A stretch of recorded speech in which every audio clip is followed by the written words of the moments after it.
Good evening friends, you are most welcome to Civil Affairs channel. Today we are going to discuss Social Anthropology by MAAN IGNOU, and here we are going to discuss MANE003 Comparative Ethnography, and our topic is theoretical part of which the ethnography political leadership among Swat Valley Pathans is an example. Swat Valley is located in POK area, Pakistan occupied Kashmir area. In the monograph on Swat Pathans, Barth gives a descriptive analysis of political system in the northwest frontier of Pakistan. Barth made outstanding theoretical contribution in this study. Raymond Firth had made a distinction between social structure and social organization. Barth found that these are concepts useful in understanding the Pathan political system. According to Barth, social structure, which he prefers to call framework, restricts the alternatives available to an individual in a society. Social organization actually refers to the way individuals plan and execute their activities. Description of the ethnography, intellectual context. In Swat society, individuals make a series of choices to find a place in the political order. This contradicts the statements of earlier anthropologists who had declared that political allegiance is not a matter of individual choice. For them, social structure was the deciding factors in which individuals play passive role. Barth says that the understanding of smaller groups is necessary to understand the larger groups in Pathan society. He also noticed that recruitment to smaller groups is based on free choice. Fieldwork, intensive fieldwork among Swat Pathans was carried out in the early 1950s using the methods of participant observation for over a year. Analysis of data. The monograph by Barth has 11 chapters including the introduction and conclusion. Although the main theme of the study is political system, other aspects of the Swat Pathan culture are also described so that one can get a holistic view of the community. Ecology. Pathans live in Swat Valley, northwest frontier of Pakistan, which is about 120 miles long and is closed off by mountains on all sides. It is an isolated area where about 4 lakh Pathans live. The present study is about one sub-tribe of Pathans called Yusufzai, named after Yusuf, a distant ancestor. The area has two wet seasons. Pathans do intensive cultivation of grains like maize, rice, and barley. They also raise other crops like mustard, sugarcane, lentils, variety of fruits and vegetables in lesser quantities. As a supplementary economic activity, they are involved in cattle breeding and dairy. In their traditional economy, there is no use of money. The valley is densely populated with about 800 persons per square miles of productive land. Their economy is largely unmonetized. Pathans categorizes their agricultural land into four main categories: unirrigated, artificially irrigated, naturally irrigated, and irrigated garden. Two crops are generally raised in a piece of agricultural land.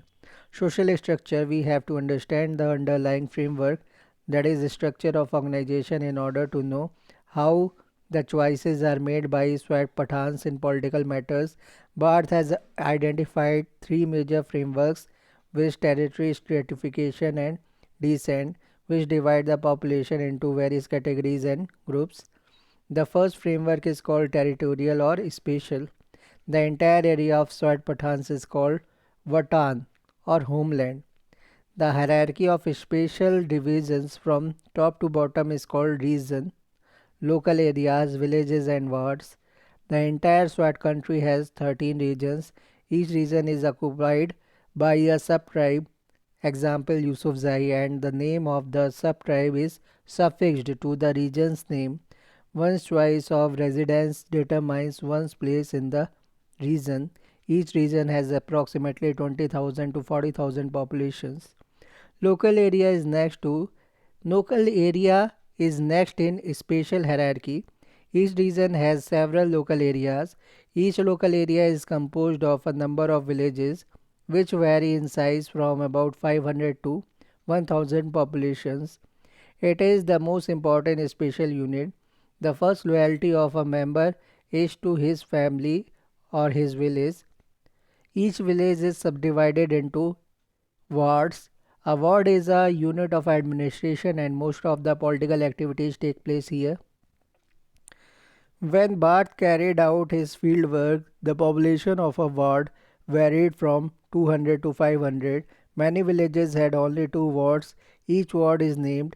The name of the present chief is the most common name selected for a ward. Generally, we find a common mosque and a common religious leader for prayer for each ward and village. About 40 to 80 houses are found in a ward.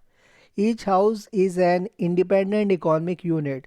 The members of a household pool their respective incomes, cook jointly and are led by a male head.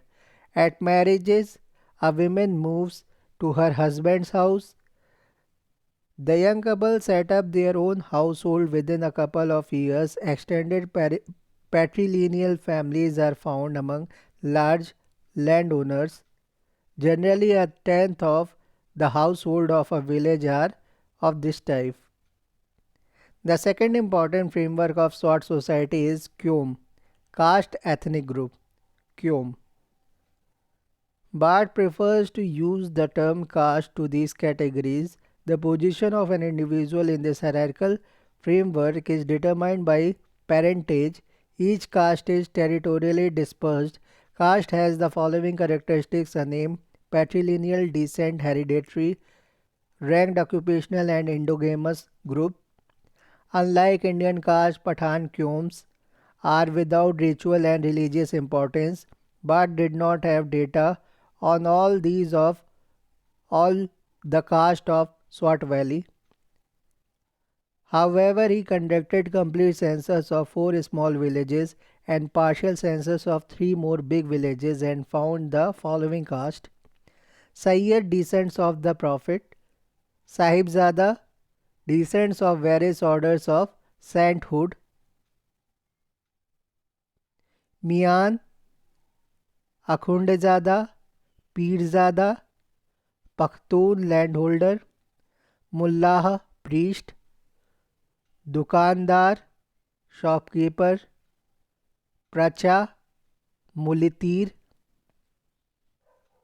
Zamindar, farmer; Georger, goldsmith; Sunar, Lohar.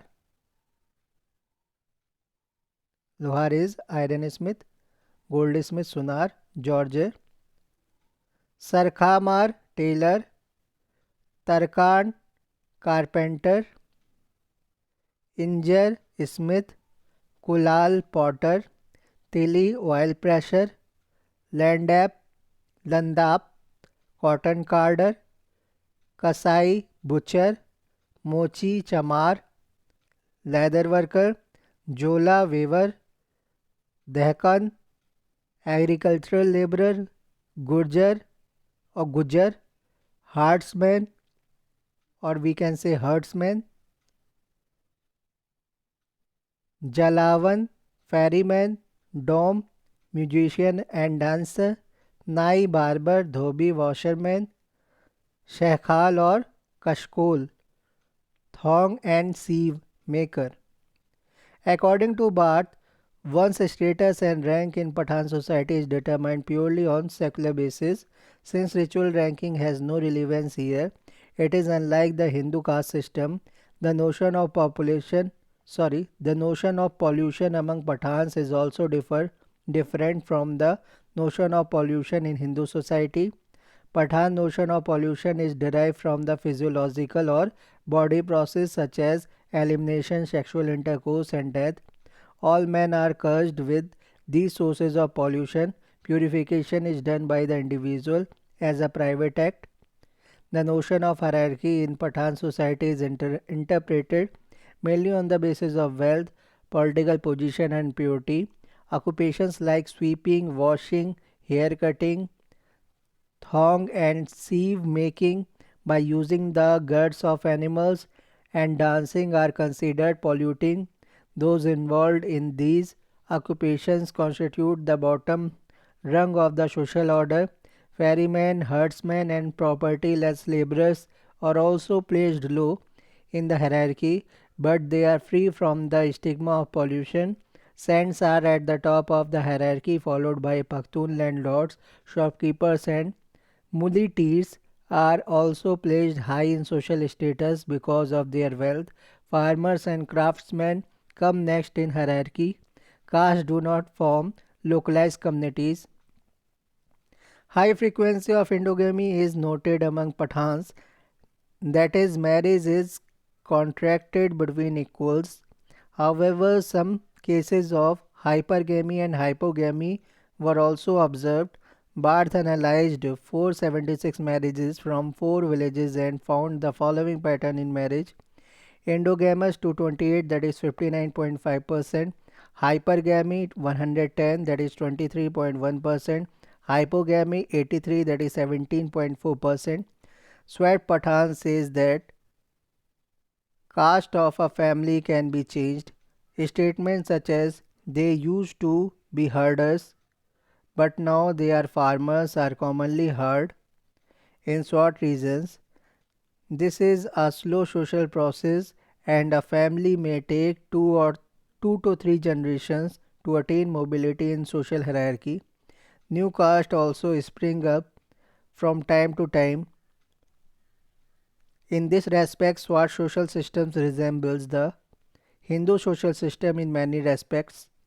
Corporate unity is expressed more strongly among Saints and Pakhtuns than the other caste groups. The third major framework of Pathan society comprises the patrilineal descent groups, especially among Saints and Pakhtuns. Descent groups are not corporate political units but they influence political decisions. Descent is traced strictly on male line. The society is patriarchal, however, most of the important statuses are achieved. Father son relation is of affection and loyalty. Inheritance of headmanship is through the principle of primogeniture. Primogeniture, although equivalence of brothers is accepted in all other walks of life, brothers are not expected to oppose each other in public. The corporate unilineal descent groups among Pathans called Khel emerge in relations to a joint estate. Among Pathans it is the land which is main source of economic and political power.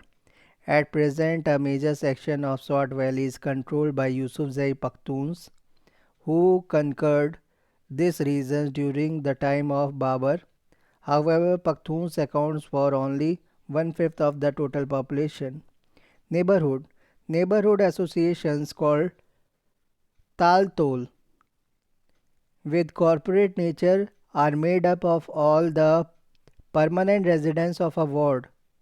These associations have the functions of mutual assistance in organizing ceremonies related to rites the passage, Gham Khadi or Gham Khadi, such as births, circumcision, hair cutting, marriage, death, etc. It is a multi-caste unit and forms the background for political activity. The political events may also affect these associations in turn.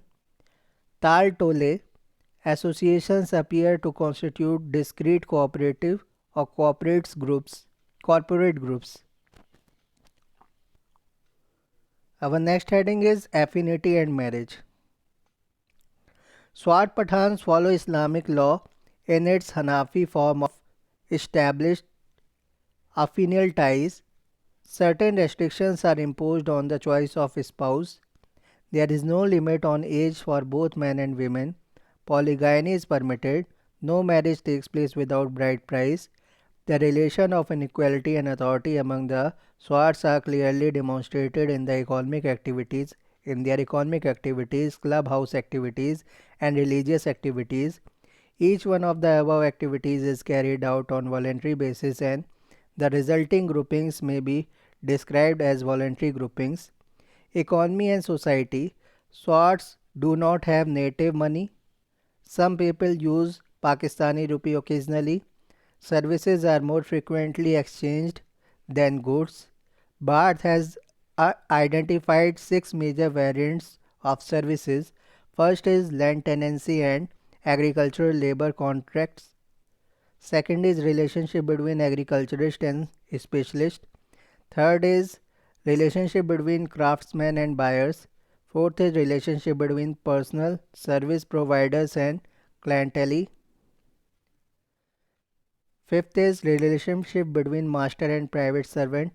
And sixth is relationship between ruler and staff. Out of the relationships mentioned above, A and B are the most important. These are land tenancy and agriculture labor contract and relationship between agriculturist and specialist. Land is concentrated in few hands among members of Pakhtun caste. Even among them, only a few own large areas of land. The large landholders or landowners are not involved in mutual labor. They grant occupation rights to tenants for a specified or unspecified period.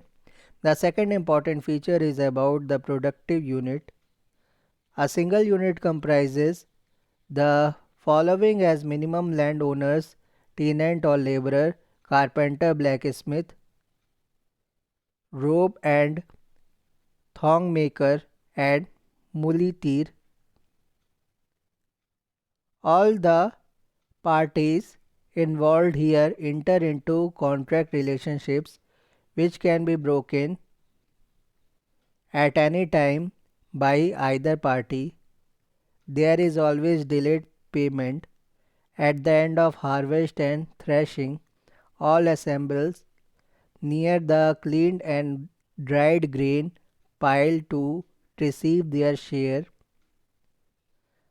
The allotment is made under the supervision of the landowner to each participant in proportion to his labor.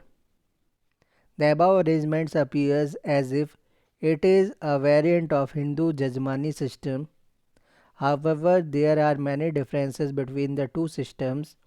In the Hindu system, the relationship between Jajman, patron and Kamin, client, are hereditary, whereas among the Swat Pathans the relationships is purely voluntary.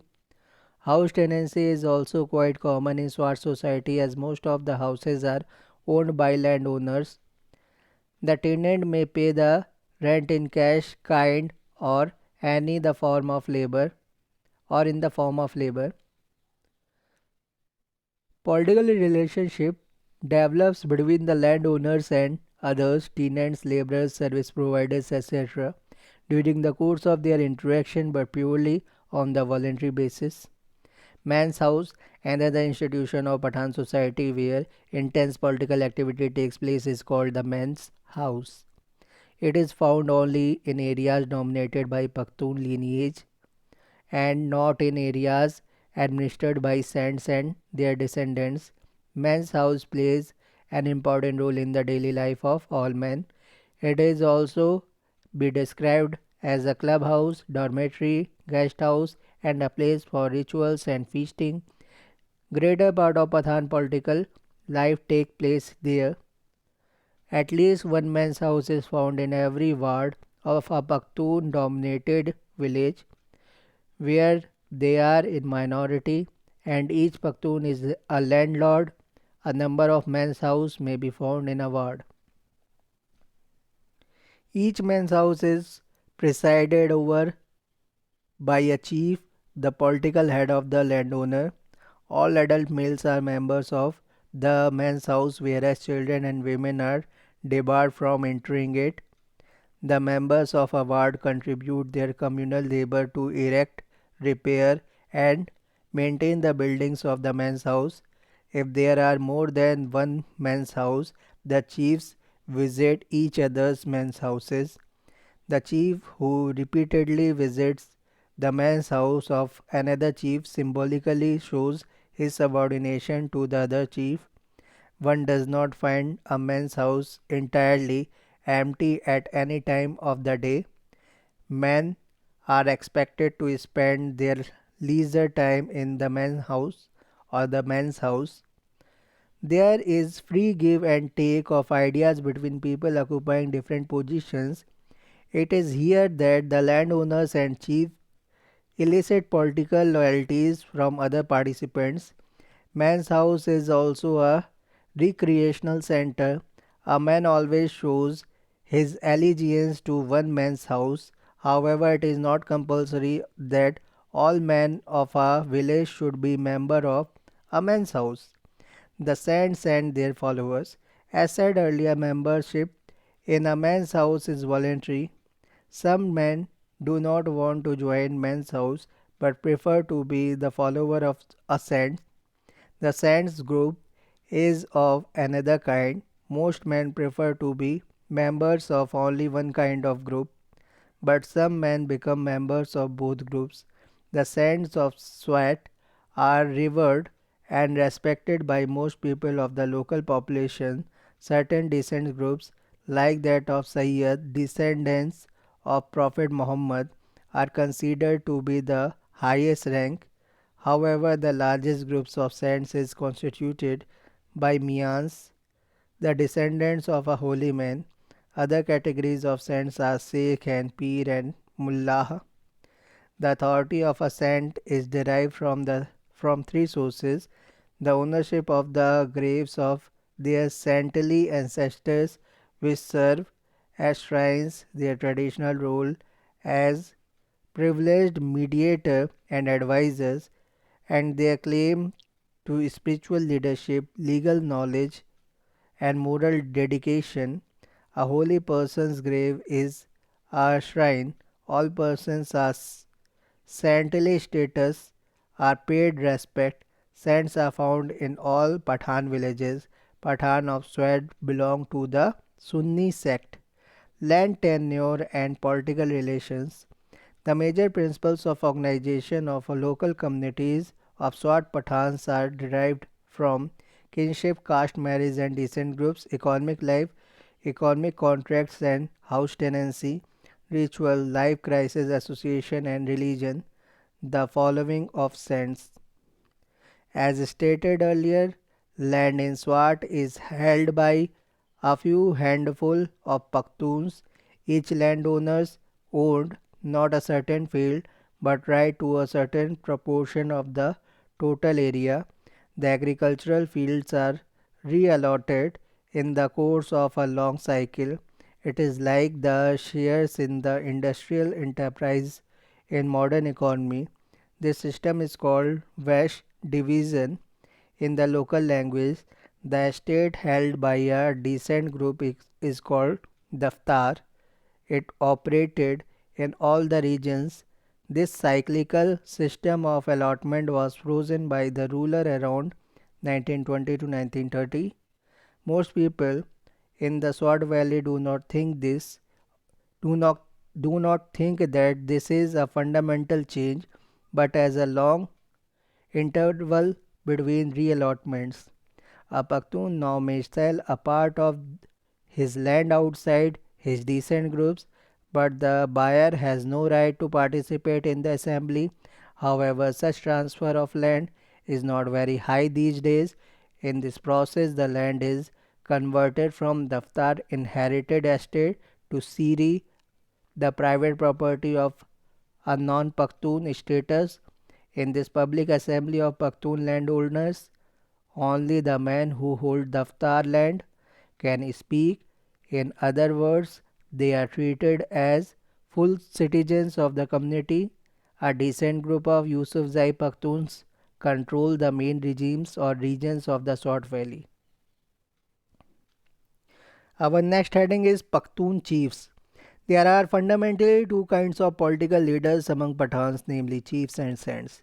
First, let us understand the authority and the following of the chiefs. The most common title among chiefs is Khan. They are also known as Malaks. If the chief controls a very large area, he may be called the Nawab. The chief's position as a leader is never secure. His following may swell or shrink. The objects of strife among Pathans are conveyed through a proverb are women, gold, and land. The sources of authority of a chief are land, wealth, and martial valor or valor. Out of these, land is the most basic factor. Out of these, land is the most basic factor. The chiefs are always in competition with other chiefs to attract more followers. Among the Pathans, there is no register of land holding because the lands are not surveyed. Ownership of land is supported by witnesses. The chiefs are entitled for direct subsidies from the government. Income is also derived from pasture land. Apart from these, he earns income from his own land. In addition to land ownership and wealth, the chief must command respect from his followers if he has to remain in power. An obligatory patronage system called Tolgari is practiced in some areas. The landowners of a ward are obliged to give their occupational contracts to the craftsmen of their own ward, whom the chief of the ward has appointed under this system. This system is now less widespread.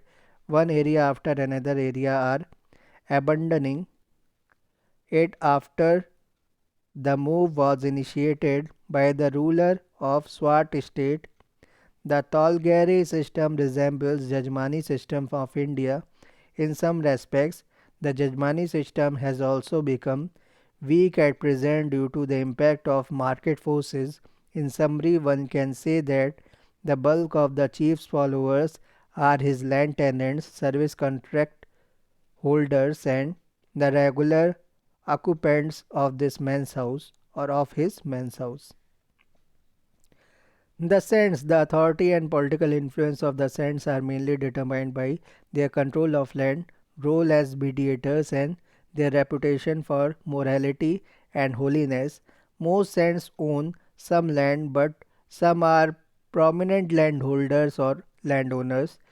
They have a number of economic dependents.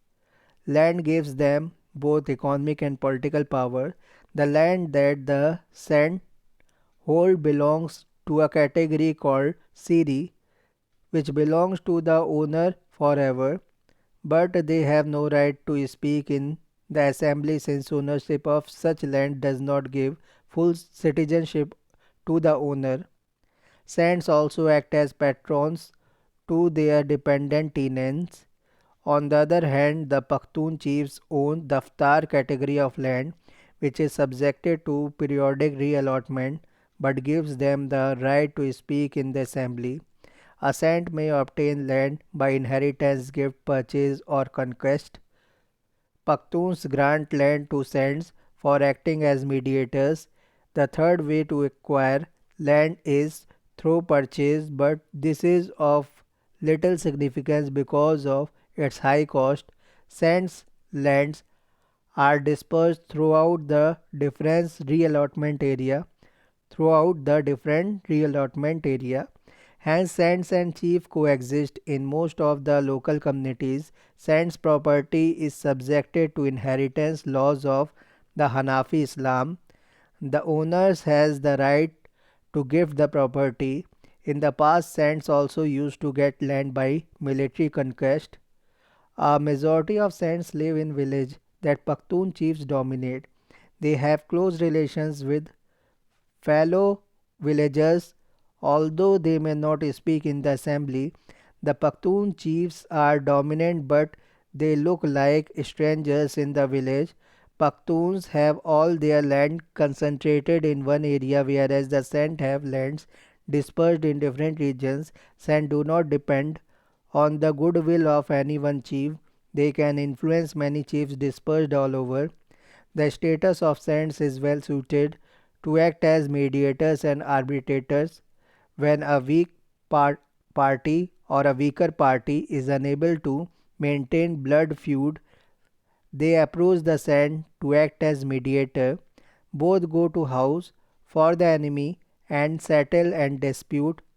Both go to the house for the enemy and settle the dispute. Sant also acts as an arbitrator in various kinds of conflict. They are also described as peacemakers. During dispute resolution or arbitration, they can speak on behalf of one party or as neutral observers, but the Saints have no institutionalized means of enforcing their decisions. Their political influence depends upon the impact of their judgments. Finally, the reputation of saints is determined by their saintly behavior marked by holiness, piety, moderation, indifference to physical pleasure, and withdrawal from petty and sordid aspects of common life.